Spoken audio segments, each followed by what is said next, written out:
Hello, GMAN Division 5A. I am your recapper, Hargrim, and as you know, with me I have some drunken Scotsman that piled in from the street. Say hello.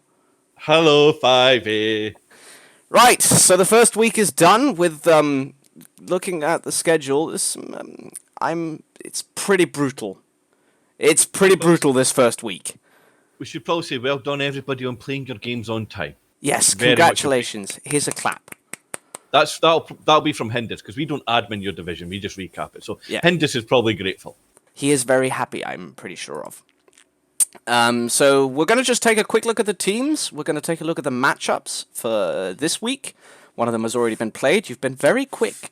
And we'll take a look at the tipping comp as well, who's where, basically. So starting off with Metal's team, Full Metal Alchemist. Dice Lord Metal himself after the chem rate off. Yep. That was an absolute, rather boring match to cast, but quite interesting as well. It was a lot of nothing, but with a lot of death. Yeah. Or casualties, at least, for one side, with no regen. And, of course, it was on Metal's side. Obviously. The Dice Lord himself, yes. But look, there was a few cheeky little Kemry dodges. Pyro, of course, making that great, was it a 4+ dodge out? 5+. 5+, that was it. And it was really a back and forward game. Just eventually the numbers on Metal's side won it out for him, I think was fair to say. Absolutely. But yes, in terms of development, he's got himself some tackle. Always handy on a Blitzra. Metal finally got a tackle and gone down the throw rat with the wrestle side of things. So a bit of a safety there. Yep, definitely the safety. And also, I don't remember if there wasn't block on the throw ra last recap either. So there's now block on a throw ra as well. That's also very good then for the ball carrier. I no doubt you'll still be a wee bit disappointed that no development at all on the Tomb Guardians. Yeah. And you know what I mean? But so lots of development's nice. They will take care of themselves now. So no doubt he will be trying to get some Tomb Guardian development. I know Metal's drive itself kind of stalled a lot, so he never really had a chance to hand off. But it would have been nice if some of those casualties had went on and been done by the Tomb Guardians. It would have made a huge difference for this coming week as well, because there might have been a bit of guard or a bit of mighty blow involved as well. Yes. To finally get the nice and cheeky skill ups on the strength 5 pieces. Yes. I will like to say that after Hummersep's catastrophic performance, I'm going to put Metal as my new hope and saviour of Rebel.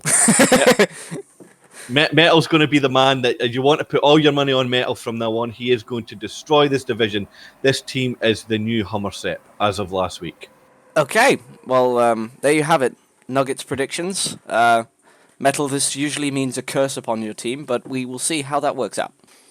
Yeah. Speaking of disappointment, Hummersep's team. Hummer. When are you going to learn that Amazons don't base? Well, stop basing! We say stop basing, however, I think Zinj was rolling pills in the 90th percentage, which then went into almost 100% removal. I don't feel those stats are exaggerated whatsoever. I think everybody watched that game, and even Zinj himself went, yeah, that's a lot of pills. I was casting this match with Zinj and Hummersep both in voice, and they were both absolutely amazed at what was going on. It was an absolute bloodbath for the Amazons. There were 2 deaths involved. 3 rolled, but one of them was luckily saved by the Apo.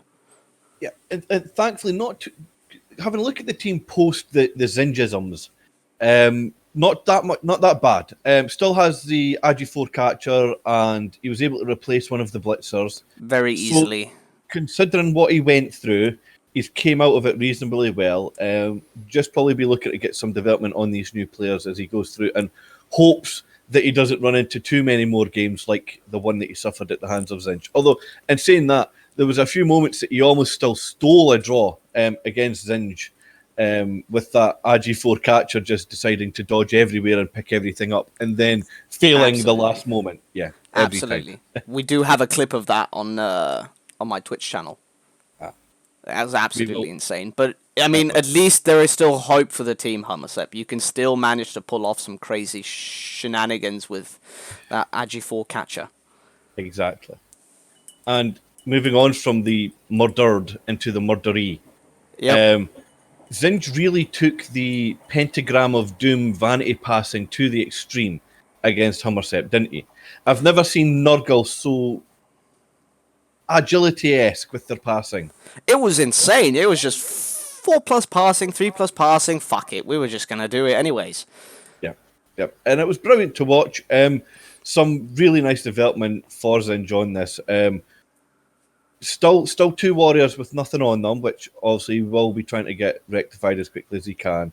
But the Pestigor's really starting to level up now. So looking to no doubt get one of them at least as a dedicated killer and probably another one as a dedicated ball carrier. Absolutely. And then picking up another dirty player, Rotter. Because the way he was fouling the last time he played was it's nice and handy.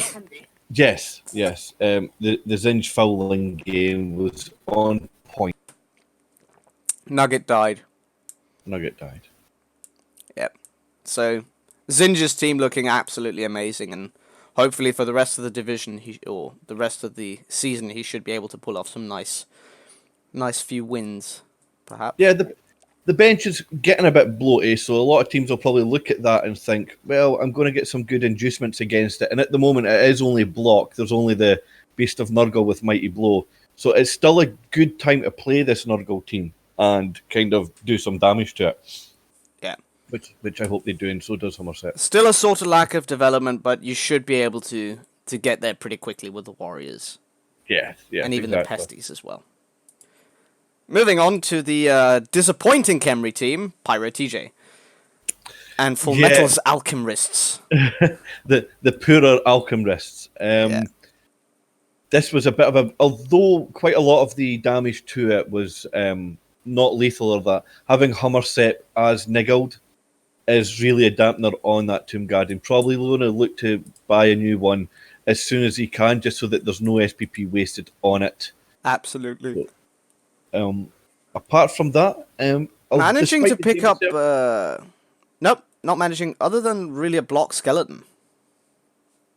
Yeah, considering the game he went through against Metal, I think that's definitely one of those. We'll just forget that happened, we'll move on and kind of go from now. So just the same as Metal's team, really looking to try and get some more SPP on the Tomb Guardians. It's really difficult, being honest, you know what I mean? Unless you're able to hand off to them, it's just hoping for those casualties and those MVPs. But even if you can get one touchdown on one of them, it does mean if they get that MVP, they are leveling and such.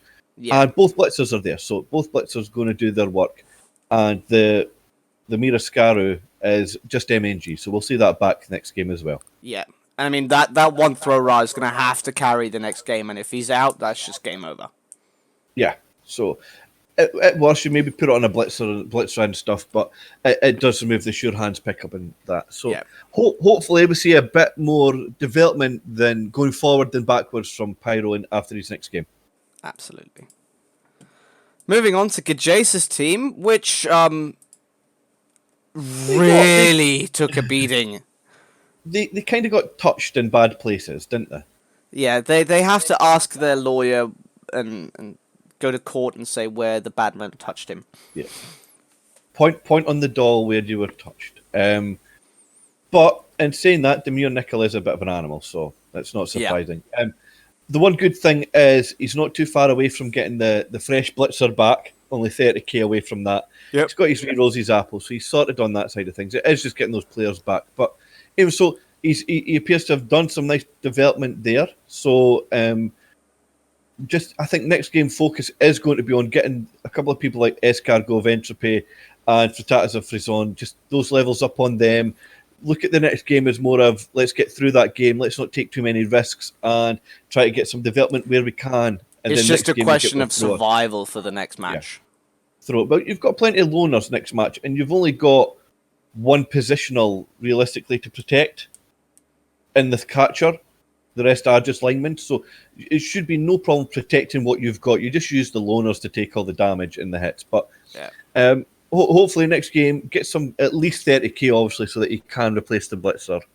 And just kicks on the scenes. Much like Pyro, forget the first game happened, just looking forward from now on to just get some development and progression. Absolutely. And it's just Escargot of Entropy is just one vanity pass away from a skill. Yeah, exactly. Moving on to Raver's Serpents of Innerrook. They had a pretty good match, if I recall correctly. Yeah, they got a 1-0 win against the Blessed Ones. Yes.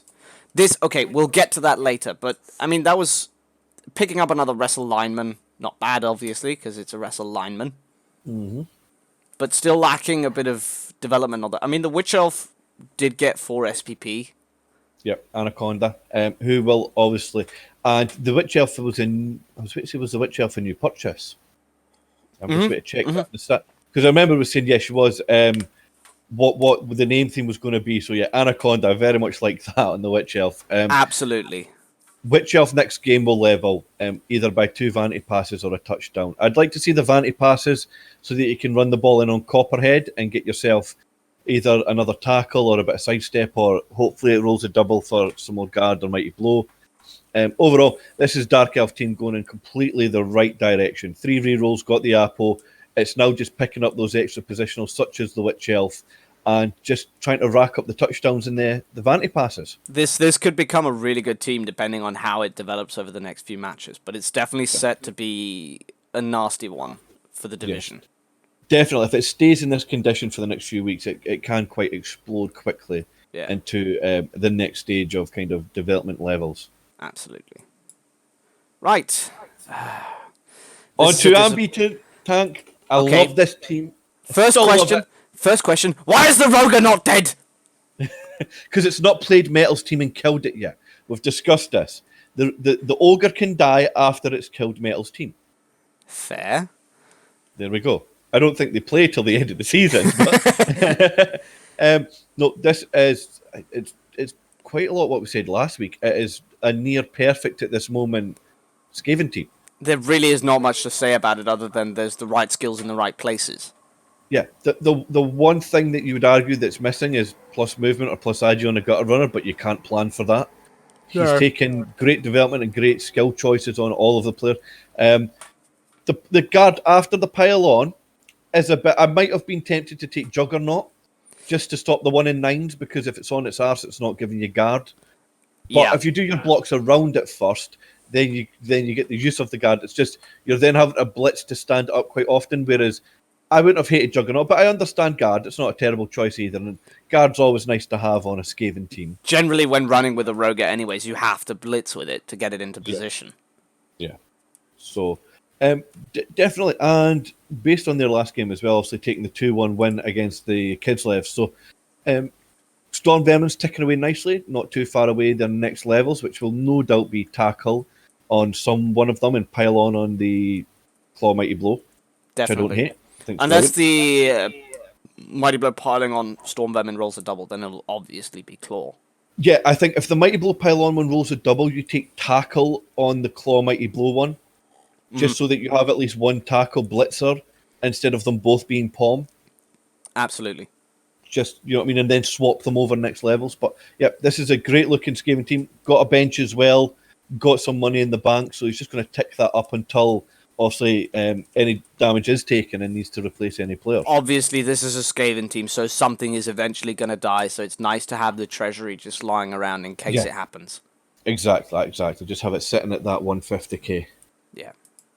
Right, moving on to Chubstep's team, the Dorflectric Mayhem. Yes, Chubstep and the missing SPP team.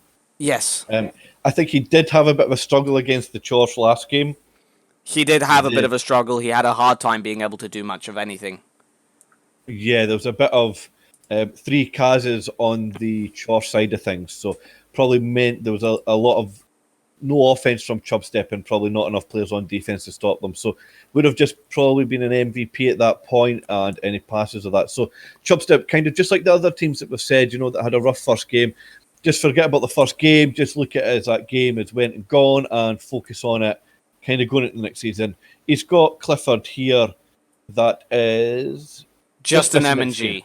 So you've got a loner dwarf for the line. So not too big. Honestly, a loner dwarf is just as good as a regular dwarf because they're the exact same. They come with the exact same skills, and if they get hit, you don't really care anyways. Exactly. Next up, moving up to Witches Be Trippin' by CrowDog09. Mm-hmm. This team did take a bit of a beating. The Witch Elf True. picking up a cheeky little MNG. Yep, it's not great, but it's not terrible. We did take a wee bit of a beating, but it does appear the main damage has been done to the linemen, so the minus move and the niggle on the dodge piece. So realistically, if you're taking perms, I'd happily take them on linemen all day long Well, instead yeah. of the positions. It just means line fodder, basically. Yeah, exactly. And Crowdog kind of just at the stage where just saving up the money really. Also needing to get to that 100k to get the fourth blitzer, which I would suggest doing before getting the second witch personally, just so that you do have that block armor 8 kicking about. And You need to minimize the amount of AB7 you have on the pitch as Dark Elves. Exactly. I would probably keep Sweeney just for the moment. Just also having the dodge there is better than a loner at this point. So it is a case of Amorite doesn't go down straight away, but it will get to the point where you might want to remove him just so he isn't stealing SPP and such. But yeah, at the moment, it's not a terrible keep just to keep on the team. As I said, just kind of getting the stats up, getting some development on. Moose 1 SPP away. I highly expect a Vanty pass there to get that over the line. Turn 1 when he gets the ball. Yeah, it's basically just a question of try get as much development as you can over the next few matches. Yeah, and buy that fourth blitzer. Yeah, hopefully no other perms or anything like that, so that he can just get that fourth blitzer. Absolutely. Moving on to Berserk's Chorfs, the hat tricks. Yes. Now it does seem like one of the Chorf blockers has been replaced. One of the Agi 1 ones. Mm-hmm. And picking up plenty of development on some hobos. Even picking up a claw. That is... Claw? Yeah. You mean a wrestler or a dirty player? Yes, that's what I said. A claw. Yeah, nice development there. Unfortunately, I've seen the match result. A lot of the SPP did appear to go onto the Hobgoblins. Yeah. Which also running the touchdowns and such. Ideally, in the games like that is when you're looking to get the handoffs to the blockers, to the bulls, to get some SPP up. Just to try and get the early levels so Chorf just become even worse than they normally are. Exactly. It's all about kind of trying to get that SPP gain as quickly as you can before the other teams start picking up their fun stuff. The plus movement on the Hobgoblin is quite nice, however. Love it. Love a plus movement Hobgoblin. Meta will tell you, past couple of Chaos Dwarf teams I had roll plus movement. It's so good. Just allows you to reposition across the field so much easier. Just that extra space of movement means you can move from side to side so much better. I'm a massive fan of the plus movement on the Hobgoblin. Yeah, absolutely. Agreed. Just a case of picking up trying to get some of the development on the Chorfs as much as possible, and even the bulls, just ticking them over the lines, getting the bulls block at least and stuff, and then trying to pick up some development on the Chorfs. Yeah, and I mean, obviously, rando Kazs are always lovely. Hopeful, but lovely at all costs. Yes, exactly. Right, now to the Kislev, the Kleptocrats by Razzlestorm. Yes, they didn't die. Yeah, which is severely disappointing. I knew you were going to be disappointed by that. We appear to not have the catcher anymore. Did we not have a minus move or a minus armor catcher before? We did have a minus armor catcher, yes, with guard. Yes. He seems to have disappeared. Yes. I think it has to do with Donald Trump picking up guard. Yes, possibly. So now he could afford to just fire the catcher. He might potentially look at buying a third or the fourth one with the 160k in the bank. It's a big question of that over the bear. Yeah. And depending on what you're facing up next. Fourth blitzer. I'd possibly rather go fourth reroll over fourth blitzer. Yeah. I think the big choice for me would be fourth reroll or bear. Fourth reroll at the moment now is probably better just for the long-term development. Because at the end of the day, you're basically a human team that's got weaker armor and less starting skills. other than leap. Yeah. But then it's a 1 in 9, hence the possibly wanting the Floridos. I'll be interested to see what Razzlestorm does pick up on before the next game. I don't think there's too much difference or going wrong between the reroll or the bear or the blitzer. Just kind of preference on that. So be interested to see what he picks up and how this team gets on in the next game. With the double guard and stuff, they're really becoming quite a threat here for we'll just take the ball off you wherever you cage it now. Yeah, absolutely, unless you're facing a mass guard spam team, which no one else has at the moment. No, exactly. Yeah, I think it heavily depends on who Razzlestorm faces next week. If it's going to be Elves, then he might consider picking up the Blitzer instead for the diving tackle. Or the bear for the chain. Well, it's prehensile and the mighty blow. Well, yeah. And the mighty blow. Yeah. It's between those two if it's against the Elves. Yeah. So it'll be interesting to see. Yeah, absolutely. Moving on to Ramhard's The Blessed Ones. Now, Ramhard, I was seriously impressed that you actually listened to Metal's advice and just vanity passed like fucking crazy. Hey, my advice. Yes, that's what I said. I'm not Metal. Don't you listen? Yes. This is a Chaos team really starting to look good now, isn't it? It's one warrior away from 4 block. It's Beastman away, 2 SPP away from... I'm hoping it's going to be block, but I won't be surprised to see it be claw. And Neither would I. Ramhard play the 1 in 9 game with it. Yeah. But I mean, so far it's looking really, really good with the 3 block on the Warriors. That's definitely going to be very handy. Definitely. Especially this early in the game as well. Yep. In the season as well. So. I am, however, surprised not to see the sure hands or extra arms on the Khan the Betrayer. Choosing to go for block instead. Possibly depending on what he's got coming up. If you've got some of the elves or that, or you might just want the spare block there to carry on rookie goats. And it's not a massive issue. Block possibly just so that he does again have another blitzer in case something happens to call Badder. Yep. So that he can then still blitz with strength 4 and block. Yep.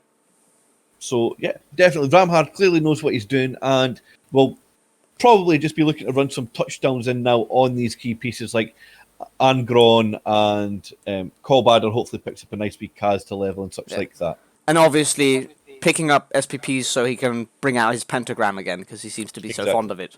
The Chaos Pentagram, exactly. Bow down to the Chaos Pentagram gods. Next up, Hippie's Amazing Strippers. Yes. Wood Elves. Hippie with possibly the surprise 2-2 draw. I think a lot of people banked on Hippie on the tipping comp. They did indeed. He totally screwed them, so he probably put a draw for himself deliberately. Knowing Hippie. But no, Wood Elf team looking perfectly nice. No major damage on it whatsoever, which is always the first check for these Wood Elf teams. Yeah, it's like which ones are dead. Yeah, what happened to the team? How badly was it damaged?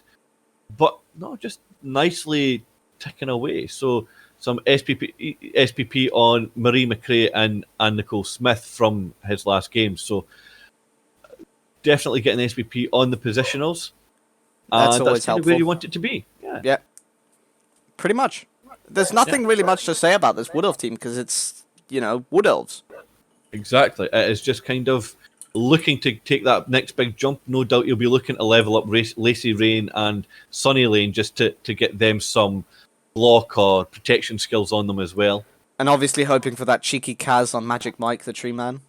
Yes, exactly. So hopefully he picks that up soon. Yeah. So, last but not least, Demure Nichols Dead Poles. The big scary Necro team, who did indeed roll Mighty Blow on one of the wheels. Oh, that is cheeky. That is very cheeky. Razor, mate, that is exactly what I like to see. That is going to be nasty. Yes, nobody's want to face that team now. No. Well, apart from the Skaven and the Elves that are Armor 7, because they don't really mind the claw. They don't really care about the claw, it's more just the Mighty Blow part. Yeah, they're going to face a lot of that anyway, though, aren't they? Yeah, with the way this div is built, it's going to be like half Mighty Blow. Something like that. Also picking up with all the Mighty Blow. Obviously. Cheekily picking up guard on the Agi White. Now, we did discuss this last week, and I'm sure Demure got back to us just saying that he was looking to have that agility somewhere on the team. Yep. So yeah, I don't hate it at all. Definitely, it was. You know what I mean? It was just interesting to see what it was and why he put it there. So, no, getting guard across the board is always nice. This is what I like to see on Necro, is that early guard across, just so that you can help generate the two dice pals with the wolves and that. You don't have to worry about frenzy traps so much. Yeah, exactly. Surprisingly, though, not picking up a ghoul. No. We will see what happens in regards to that, though, I think. I am assuming that it's going to be Charles de Mol who's going to be the ball carrier due to the Agi. Or he's just waiting to buy a ghoul. Yep. That could be it. But he did have the cash last match, if I remember correctly. I'm not sure if he had the rerolls, though. Yeah, I think he might have gone up a reroll. I don't remember. But Demure Nickel, definitely one of the big dogs in this division, especially after what he did last season. Absolutely. With fresh lizard men. So definitely one to watch. Not to the same levels as Metal. Metal's still my number one pick for this round. Yep. And I really hope that doesn't affect him negatively. Yeah. So that seems to be about it for the team. So let's go over the schedule for this coming week. The Kleptocrats and Witches Be Trippin' already having played. We're just going to ignore that. So we have Pyro TJ against Zinj. Good luck, Pyro. You're going to need it. Yeah, the only good thing for Pyro is a lot of these players might be MNG from the Metal game. So they won't get murdered from Zinj's players. We have the Amazons against the Pro Elves. That's going to be a good matchup for Hummersep because it means he'll take less damage. That's a great matchup for both teams. So the Amazons not having Mighty Blow on them. Yeah. And both the Pro Elves and the Amazons needing kind of a free weekend of not being murdered. So hopefully the pair of them see that as an opportunity and they don't decide to just kill each other. Yeah. Knowing Hummersep, though, he's just going to start basing all of the Pro Elves. He's just going to do everything, yeah. Remember, Hummersep, stop basing everything. That's not how Amazons work. Metal going up against the stronger Dark Elf team, at least in my opinion. It's going to be rough for Metal, I think. He does have the tackle on the Blitzra, but still. He does. It's going to be a tough game, definitely with the agility of the elves. I think Metal's big first turn is going to be if he receives and if it's raining or he doesn't make that sure hands pick up, it could be a really no fun game for him. It's just going to be if he doesn't pick up, the elves get it, and then it's their ball. That's pretty much it. So no doubt a big hold of the breath for that. Yeah. Next up, we'll be seeing Demure Nickel's Deadpoles against the Skaven. I'm honestly hoping that Demure Nickel does a bit of damage to the rats. That is definitely... It's a bit 50-50, because of course the Skaven can just do what Skaven do, but obviously the Necro will just be able to hit whenever they can. Yeah. This is possibly going to be game of the week to watch. Two really strong teams, two really scary teams, and I'm pretty sure everybody else in the division is going to be sitting looking at that going, I really hope they kill each other. Agreed. Then we have the Blessed Ones against Dorflectric Mayhem. I think that's definitely going to be in Chubstep's favour. Yes, you would think so. And Chubstep really need to get a good game in here to get some nice development. So no doubt he'll be going all out to do everything that he can. Hurt the Beastmen, basically. Yeah. Try and take advantage of that ammo rate that's on offer. Now we're going to ignore this match. The Kleptocrats against Witches Be Trippin'. We'll talk about that in next week's recap. So we're going to look at the Chorfs against the Wood Elves. I fear for the Wood Elves. I don't know. Hippie is very good. This is a really tough game to call, I find. Absolutely. So it's going to be really interesting to see what happens here. Yeah. It's definitely going to be an interesting match to watch. That if you're not watching the Demure Nickel against Ambitang, then go and watch the Berserk against Hippie. Yes, definitely. Right. Now for the final part, which is the standing of the tipping comp as it stands. Ambitang making all of the right calls and standing at 6 points at the moment. So you're in the lead. Keep it up. We have Pyro with 5. A split third place between Ravers, Demure Nickel, and Razzlestorm, I think it is. No? Barry Austin. Prodog? I don't remember. I'm so bad at names. That's a split third with 4 points. Then we have Zinj, Razzle, you and I on a split fourth with 3 points. And Hindus at the bottom with 2, as well as Hippie. Poor Hindus. Poor Hindus, yes, indeed. That was about it. That's all we had for you this week. Yes. As always, you guys, we do have the Discord, so when you have picture matches, if you want to pop the times and such down there, so we can get some casters on it, or we can have a nosy into things, see what's going on. It'd be much appreciated, no doubt. Definitely. It's definitely a lot of fun to follow Party Div 5A. Yes. 5A, GMAN 5A best division. Absolutely. Screw the Rel guys. They're not the best Party Div. We're the best Party Div. Exactly. So I believe all of the tipping comps for this coming week are in as well. I will now start putting them over into my documents so that we can keep an eye on them and get the standings proper for the coming week. But otherwise, we're done. Well, we will catch you next week, and in true Gerber fashion, you stay classy now. Absolutely. Have a good one.